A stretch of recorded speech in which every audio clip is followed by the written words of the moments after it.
어제는 어떤 날이신지 아세요? 뭐라고요? 10월 마지막이죠. 그쵸. 10월 마지막은요 세상 사람들에게 할로윈데이예요. 그쵸. 근데 우리들에게는요 종교 개혁일이에요. 이제부터는 10월 마지막 날은 어떤 날이라고요? 종교 개혁 날, 종교 개혁일이라는 것을 기억하시고, 종교 개혁에서 가장 중요한 핵심은 뭐냐면 성경으로 돌아가자라는 거예요. 뭐라고요? 네, 성경으로 돌아가자라는 거예요. 그것이 우리가 우리 장로교 합동에서 가르치는 핵심 교리이고, 그것이 우리 신앙의 핵심입니다. 그래서 오늘도 말씀을 선포하실 때, 오늘 말씀을 들으시고 보시고 또 마음속에 새기실 때에 다시 한번 나를 돌아보고 성경으로 돌아가서 하나님의 기준으로 우리가 삶을 바꿔나가는 그 성화의 과정이 있기를 축복합니다. 신앙생활을 하면요 스스로 이런 생각을 한 적이 있으실 거예요. 이런 질문을 던져본 적이 있으실 거예요. 교회 안에 왜 불미스러운 일이 생기고 왜 싸움이 일어나는가? 또 성경은 서로 사랑하라고 이렇게 말했는데 왜 시기하고 미워하고 당을 지어서 나누는가? 왜 저 사람은 예수를 믿는다고 하면서 믿음 없는 행동을 하고 있는가? 왜 하나님께서는 교회 안에 계시면서 있으면 안 될 것 같은 사람들을 가만히 두시는가? 이 모든 질문에 우리가 답을 내리기가 쉽지는 않아요. 그렇죠? 애매해요. 잘 모르겠고. 그러나 장로교 신앙교육 핵심인 웨스트민스터 대요리 문답, 여러분들 대요리 문답 작성하고 계시죠? 거기에 잘 알려주고 있어요. 모르셨죠? 자, 거기 61번 그리고 63번에 보면 정답이 나와 있어요. 대요리 문답에는요 이렇게 말하고 있어요. 그 질문에 대해서 이 땅에 보이는 형체가 있는 교회를요, 눈에 보이는 이 가시적인 교회를요 유형교회라고 부르는데, 이 안에는 많은 사람들이 있어요. 그런데 이 유형교회 안에는 다 구원받는 게 아니다, 이렇게 가르쳐요. 즉 이 땅에 속해 있는 교회 안에는요 진짜 성도가 있고 또 가짜가 섞여 있다, 이렇게 가르치는 것이에요. 그래서 진짜 신자는요 하늘의 시민권을 얻은 자들이다, 그리고 가짜는 종교 행위만 하는 사람이다, 이렇게 가르치는 것이 대요리 문답이에요. 그래서 진짜 신자는 눈에 보이지 않는 무형교회, 아까는 유형교회고 형체가 있는 유형교회고, 눈에 보이지 아니하는 무형교회, 즉 하나님이 계신 우리 주 예수 그리스도께서 지금 계신 그 하나님 나라의 백성이다라는 거예요. 그래서 하늘의 시민권을 얻은 자다, 이렇게 바울은 또 표현을 하죠. 그래서 우리는요 이 유형교회, 이 땅의 눈으로 보이는 이 교회 안에서 이상한 사람이 있다고 해서 이상하게 생각하면 안 된다라는 거예요. 당연하게 생각해야 되고요. 그래서 싸움도 일어나고 문제도 일어나는 것을 당연하게 여겨야 해요. 왜냐하면 초대교회, 예수님이 승천하신 후에 사도들이 세운 그 초대교회부터 이런 일들이, 교회에는 문제들이 계속 되어 왔다고 성경이 가르치기 때문이에요. 그렇기 때문에 교회에서 일어나는 이 불미스러운 일은요 자연스러운 것이에요. 주님 오실 날까지 이 일은요 계속되고 반복될 거예요. 너무 놀라셔가지고 그죠? 반응들을 안 하시는 것 같아요. 그렇기 때문에 우리는요 이제 교회에서 일어나는 이상한 사람에게 초점을 맞추거나 또 불미스러운 일, 이런 것들에 초점을 맞출 것이 아니라, 그럼 내가 진짜 성도인지 가짜인지 여기에 초점을 둬야 된다라는 말이에요. 내가 진짜 성도인지 아닌지를 알아야지 성경으로 돌아갈 수 있는 거예요. 성경을 통해서 내 자신의 상태를 진단하는 거예요. 그리고 성령의 조명하심과 깨닫게 하심과 그리고 성령님의 감화감동을 통하여서 우리가 회개케 된다라는 것이죠. 그리고 난 후에 거룩한 백성, 성도로서 하나님의 말씀에 순종하며 살아낼 수 있다라는 것입니다. 그래서 오늘 본문은요, 진짜 성도와 가짜가 어떻게 다르고 어떤 특징들을 가지는지를 잘 설명해 주고 있다. 그래서 제가 묵상한 것을 함께 나누고자 합니다. 저는 오늘 본문이 참으로 중요한 본문이라고 생각을 해요. 그 이유는 세 가지 정도가 있는데, 먼저 본문의 위치입니다. 마태복음에서 정말 중요한 위치에 있다고 생각을 해요. 예수님의 첫 설교가 마태, 마가, 누가, 요한에 다 다르게 있거든요. 마태복음에서의 예수님의 첫 설교는 마태복음 5장부터 7장까지입니다. 그런데 오늘 본문은요, 예수님의 마지막 설교예요. 마지막 설교.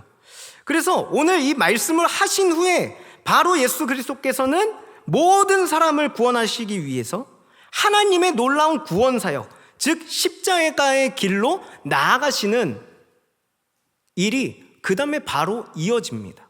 성경을 읽어보시면.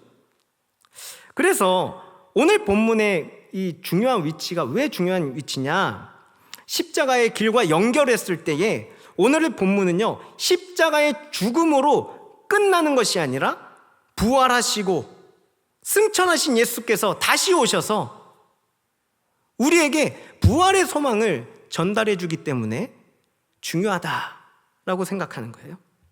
두 번째 이유는요, 종말론적인 신앙, 즉 예수께서 다시 오시는 그 재림날에 대해서 말씀하시기 때문에 중요합니다.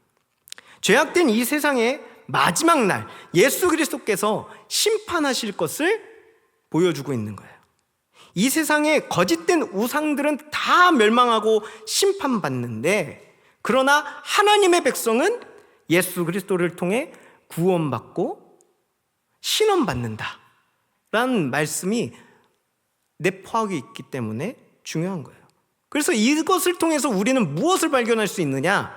성도가 끝까지 믿음을 지키고 인내할 수 있는 원리가 여기 있다기 때문에 중요한 거예요. 마지막으로는요, 그렇다면 예수님이 다시 오시는 그 날까지 성도의 삶이 어떠해야 하는가, 이것을 다루기 때문에 너무나도 중요한 본문이라는 거예요. 그렇다면 오늘 본문 말씀은요, 우리에게 무엇을 선포하고 가르치는 것일까요? 오늘 말씀을 요약하면 딱 이거예요. 예수 그리스도께서 이 세상의 종말의 날에 다시 오셔서 심판을 하십니다. 그때 모든 민족을 다 불러 모으시고 자신의 백성과 백성이 아닌 자들을 구분하시는 거예요. 그리고 자신의 백성이 아닌 악인들에게는 영벌에 들어가라 하시고, 자신의 백성인 의인들에게는 영생에 들어가라 이렇게 말씀하신다라는 내용이에요. 즉 이걸 또 요약을 하면 예수께서 재림 때 가짜와 진짜 성도를 나누시고 심판하신다는 것이 오늘 본문의 요약입니다.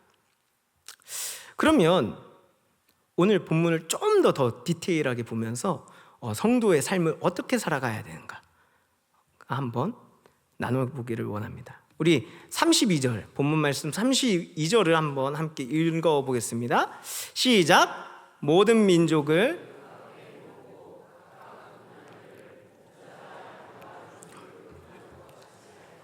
아멘. 오늘 말씀을 보면 예수님께서 양과 염소를 구분한다고 표현을 하셔요. 이 표현은요, 어떤 표현이냐면 좀 더 시각적으로 보면 양무리가 있습니다. 양무리가 있는데 그 양무리 안에서 염소를 분리시키는 거예요. 분리시키는 겁니다. 그래서 염소만 골라서 따로 빼놓는 이미지, 이걸 기억하셔야 돼요. 그런데 질문이 있어요. 왜 양무리에 염소가 있어요? 왜 양무리면 양무리만 있어야 되는데 왜 염소가 있을까? 라는 질문을 던질 수 있습니다. 이스라엘 목자들은요, 양을 키울 때 양만 키우지 않아요. 염소도 함께 키워요. 왜 그러냐 하면요, 이유는 여러 가지가 있는데 그 중에 하나는 뭐냐면 양의 특성이 있기 때문이에요. 양의 특성은요, 모이려고 하고 뭉치려고 해요. 위협이나 이러한 두려운 것들이 있으면 모이려고 하고 뭉치려고 해요. 그래서 자기들 딴에는 서로를 보호한다라고 생각을 하는 것이죠. 그런데 이 특성, 모이는 특성 때문에 오히려 가운데에 있는 양들이 압사돼서 죽어버린다는 거예요. 그때 염소를 함께 키우면요, 염소는 되게 고집세고 독립적이고 이기적이고 싸납거든요. 그래서 양들이 만약에 모이잖아요, 그럼 뿔로 막 들이받는 거예요. 뿔로 들이받으니까 어떻게 될까요? 양들이 흩어지는 거예요, 다시. 그래서 이 가운데 있는 양들이 압사돼서 죽지 못하게 그것을 방지한다고 합니다. 여기서 우리는요, 하나님의 지혜를 엿볼 수 있는데요, 하나님께서는요, 이 세상에 자신의 백성인 의인만 두지 않으신다는 거예요. 악인들도 함께 두심으로 구원받은 백성들이 스스로 교만하여져서 그래서 서로를 공격하지 않게 하신다라는 것이죠. 만약에 죄악이 가득한 이 세상에 구원받은 백성들만 두셨다면 우리가 그 안에서 교만하여져서 서로를 공격하게 되는 거예요. 압사하게 만드는 거예요. 이와 같이 교회 안에서도 진짜 성도와 가짜를 하나님께서는 두셔서 진짜 성도가 교만케 되어서 스스로 교만케 되어 주의 몸된 그 교회를 공격하는 것을 방지시키신 거예요. 너무 놀랍죠? 양이 또 뭉치는 이 특성, 이것은요, 하나님의 복음 전파와 또 선교에도 방해를 하는 것이 됩니다.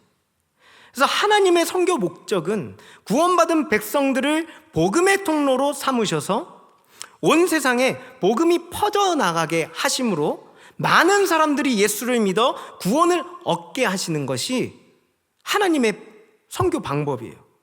그런데 사도행전 1장부터 7장까지를 보면 예수의 제자들이 세상에 흩어져서 복음을 전하지 않았습니다. 기억나시죠? 그러나 8장부터는 흩어져요. 왜요? 큰 박해가 있었기 때문이에요. 그 큰 박해가 있자 비로소 사도행전 1장 8절의 말씀대로 세상에 흩어져서 복음을 전하는 모습을 보이게 됩니다. 그래서 우리가 생각할 때 교회에서 나타나는 일들이 불미스러운 것이라고만 여겨질 때가 있는데, 그래서 고통스럽고 우리가 괴롭기만 할 때가 있습니다. 그래서 불평불만만 많이 해요. 그러나 우리는 다시 한번 생각을 해야 돼요. 이것은 하나님께서 교회를 신앙적으로 또 선교적으로 지키시고 보호하시고 또 더욱 성숙게 만들어 가시는 하나님의 지혜다, 이렇게 우리는 생각을 해야 된다는 거예요. 그래서 교회에서 악행이 무엇인지를 알고 깨닫게 하시며 악행을 제거하며 교회가 거룩하게 만들어지는, 하나님이 만들어 가시는 그 과정이다라고 생각해야 됩니다. 하나님의 지혜 가운데 교회는요, 더욱더 거룩해져 갈 거예요. 그리고 동시에 복음을 전하게 될 것입니다. 그렇기 때문에 이 교회 안에 난리가 있는 거예요. 왜요? 진짜 성도가 있는 반면에 또 하나님께서는 가짜를 두시거든요. 이상하게 생각하지 마세요. 그렇다고 쟤 이상한 놈이야 이렇게 막 판단하셔도 안 돼요. 큰일 나요. 언제 구원받을지 몰라요. 그렇죠?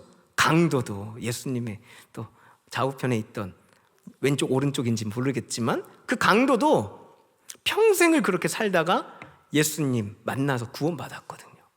그렇기 때문에 우리는 판단할 수 없어요. 그러니까 자꾸 외부적으로 왜 저 사람 왜 저래? 왜 이런 불미스러운 일이 일어나는 거야?에 초점을 두시면 안 되고, 오늘 핵심은 뭐라고요? 내가 진짜 성도냐, 내가 가짜냐, 여기에 초점을 둬야 된다 라는 거예요. 그렇다면 진짜 성도와 가짜를 어떻게 구분하냐, 이 이제 문제가 생기게 됩니다.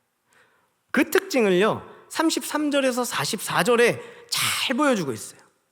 예수님께서는요 진짜 성도와 가짜에게 거의 같은 말씀을 하셔요. 보시면 원문으로 봐도 거의 비슷해요.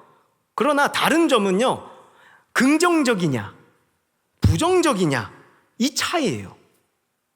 여기서 우리가 주목해야 되는 것은요, 우리 주님께서는 자기 영광으로 모든 천사와 함께 오셔서 자기 영광의 보좌에 앉으신 심판주로 이 말씀을 하신다는 거예요.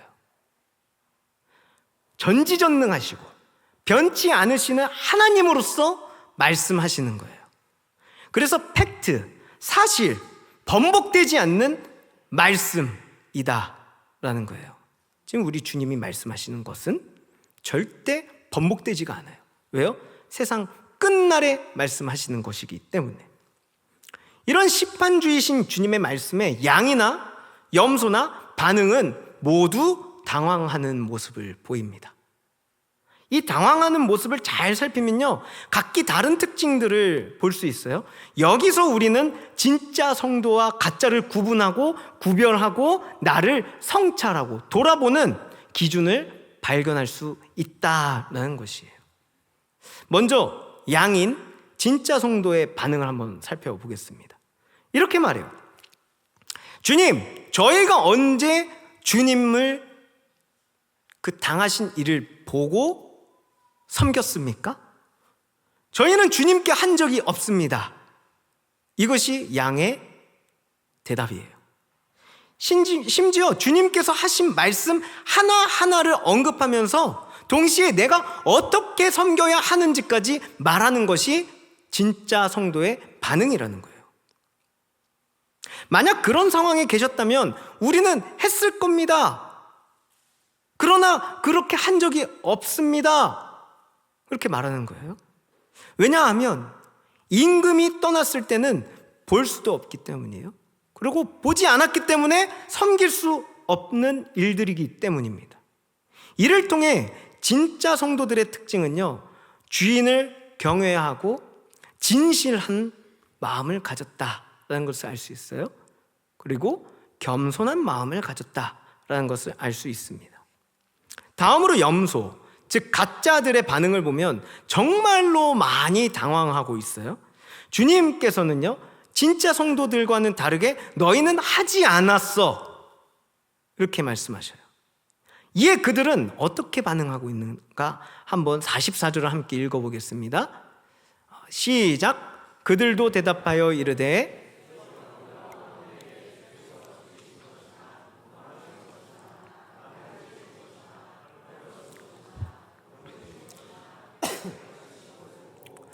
그친 것은 아멘. 그들은 이렇게 말해요. 우리가 언제 주님께 하지 않았습니까? 했습니다. 이렇게 말하고 있는 거예요. 심지어 양들이 사용하지 않았던 단어, 즉 공양이라는 단어를 사용하면서 우리는 섬겼습니다, 주님. 이렇게 강조하는 거예요. 근데 또 자세히 살펴보면요, 그들의 대답은요 성의가 없어요.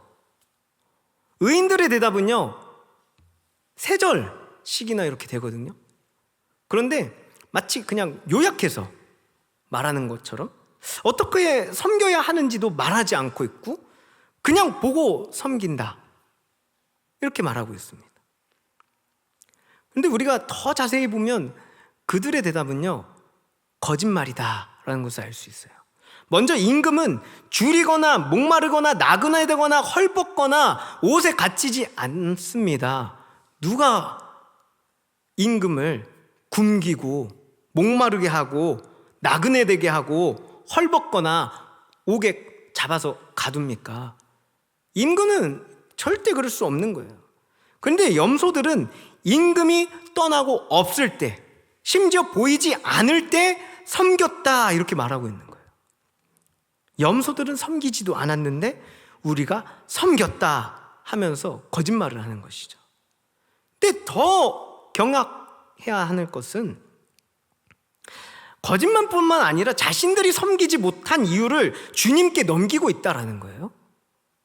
보고 공양하지 아니하더이까? 이렇게 말하는데, 이 말은 주님이 보이지 않았으면서 우리와 함께하지 않았는데 어떻게 섬기라고 말씀하시는 거예요. 이런 의미가 숨겨져 있다라는 것이죠. 즉 염소들, 가짜들의 특징은요, 거짓말하고 남 탓을 하는 거예요. 심지어 심판주이시고 진리이신 주님께서 너희들은 요래, 이거는 번복되지 않아, 이렇게 말씀하셨는데도 불구하고 거짓말하고 남 탓하고 이러고 있는 거예요. 이러한 제약된 특징은요, 아담과 하와가 처음 죄를 지었을 때, 가인이 또 살인죄를 지었을 때도 나타나는 특징이었어요. 이 특징의 치명적인 것은 나는 잘못이 없다며 의인인 척하고 남들을 비판하고 판단하게 된다. 그리고 절대 회개하지 않는다라는 거예요. 돌이킬 수 없는 상태에 있는 것이죠. 그래서 양과 염소의 특징을 다시 한번 정리를 하면, 양은 주인을 경외하여서 성실하고 진실하고 겸손한 모습과 태도를 보인다면, 염소는 주인을 경외하지 않아서 억울해하며 자신의 잘못을 인정하지 않고 거짓말을 하며 남 탓을 한다라는 것이에요. 그리고 회개조차 하지 않는 모습과 태도를 보인다라는 거예요. 우리 주님께서는 이러한 양들과 염소들에게 이렇게 말씀하십니다. 34절에서 양들에게 내 아버지께 복을 받은 자여, 나와 창세로부터 너희를 위하여 예비된 나라를 상속받으라. 41절에서 뭐라고 말합니까? 염소들에게 저주를 받은 자들아, 나를 떠나라. 그리고 마귀와 그 사자들을 위하여 예비된 영원한 불에 들어가라. 이렇게 말씀하셔요. 양들은 창세로부터 너희를 위하여 예비된 나라, 그 나라를 상속받게 됩니다. 즉 완전하고 영원한 하나님 나라, 에덴 동산과 같은 죄가 없는 거룩한 나라를 누리게 되는 것입니다. 그러나 염소들은 저주를 받게 되는 거예요. 사탄 마귀 귀신과 사마귀, 사탄 마귀 귀신, 같은 존재가 되는 거예요. 하나님께 쫓김을 받게 되고 주님과는 상관이 없는 자들이 되는 것이죠. 이것이 바로 저주라고 예수님은 말씀하시는 거예요. 무엇이요? 나와 상관이 없는 것이 저주라는 거예요. 주님과 상관없는 것이 저주다, 이렇게 말하고 계십니다. 그리고 그 저주의 결과로 영원한 불에 들어가게 됩니다. 영원한 심판을 받는 것이죠. 더 놀라운 사실은요, 주님에 대한 말씀에 양과 염소들은요, 대답과 핑계를 하기 전에 이미 예수님께서는 판단하시고 너희는 이렇게 될 것이다 라고 말씀하신 거예요. 그러니까 이 말씀은 어떤 말씀이냐면, 우리가 아무리 예수님이 재림하시고 다시 오셨을 때 우리가 아무리 어떤 말을 할지언정 주님이 정하신 그 판단에는 아무런 핑계도 될 수 없다라는 거예요. 다 이미 정해진 것이에요. 돌이킬 수 없는 거예요. 그럼 무엇이 주님께서 양과 염소를 판단한 기준이 되었을까요? 그 기준은 바로 지극히 작은 자를 섬겼냐, 섬기지 않았느냐에 따른 것입니다. 우리 주님이 이 땅에 오신 이유가 무엇이죠, 여러분들? 지극히 작은 인간을 섬기기 위함이에요. 마태복음 20장 28절에서 이렇게 말씀하셔요. 내가 온 것은 섬기려 하고 자기 목숨을 많은 사람의 대속물로 주려 함이라 말씀하셨습니다. 잘 생각해 보면 주님은 거룩하신 하나님이십니다. 근데 우리는 어떤 존재예요? 추악한 죄인인데도 불구하고 우리를 위해 자신의 목숨까지도 주셨다 선포하는 거예요. 이것은 말도 안 되는 섬김입니다. 그렇기에 주님과 상관 있는 자는요, 지극히 작은 자를 섬기는 것이 당연하다, 오늘 본문이 우리에게 말씀하시는 거예요.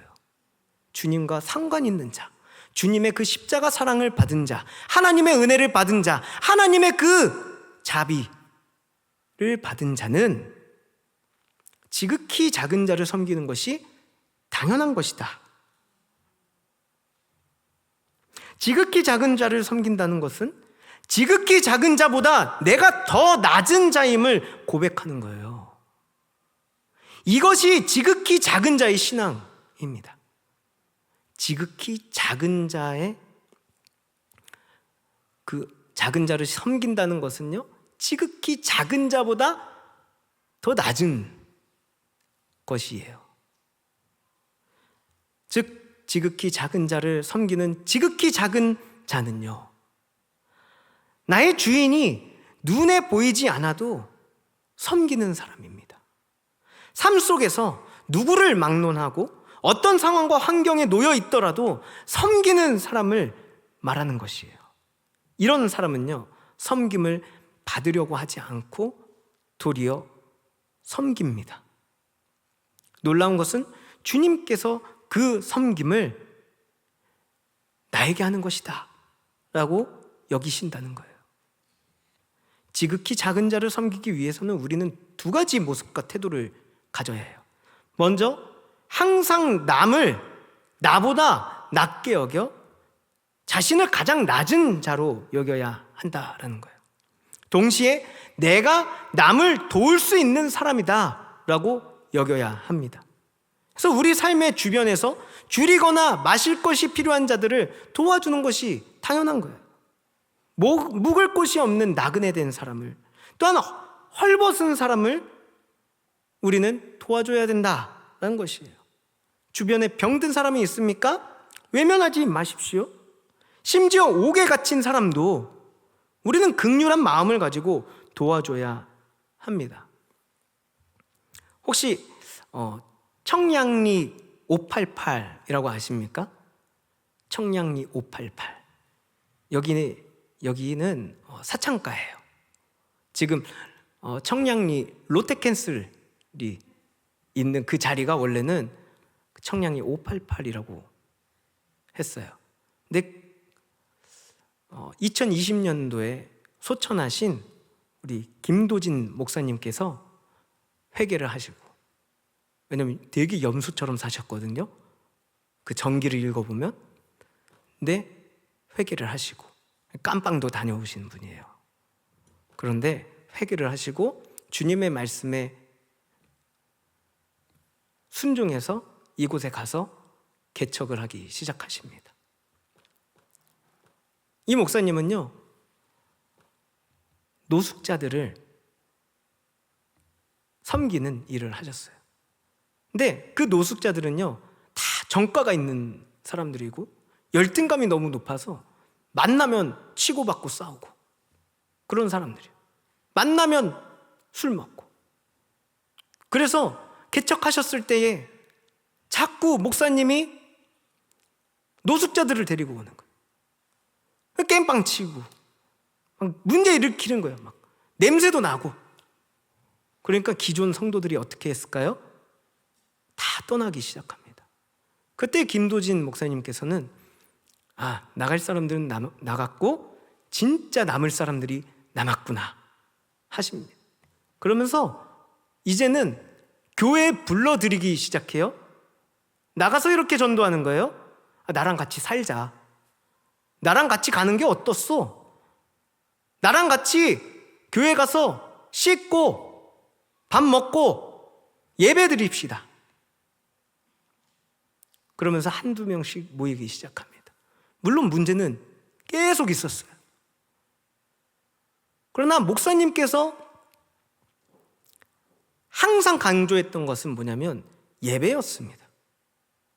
예배는 무조건 드리게 하시는 거예요. 그 가운데서 교육을 받고 이 사람들이 점차 변하기 시작해요. 이 청량리 588이 어느 곳이라고요?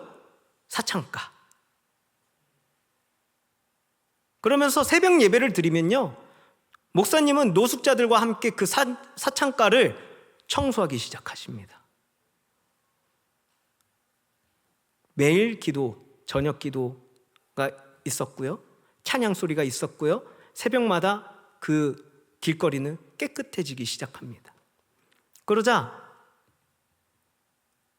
사창가에 있는 사람들이 그곳을 떠나기 시작하는 거예요.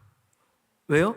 그곳에 와서 예배를 드리고 하나님을 만나니까 그 죄악을 이기지 못하고 떠나가는 거예요. 그러더니 포주들이 죽이겠다 협박을 합니다. 그런데 주님의 음성이, 감동이 이곳을 떠나지 말라 하셨대요. 그래서 이분은 안 떠났던 거예요.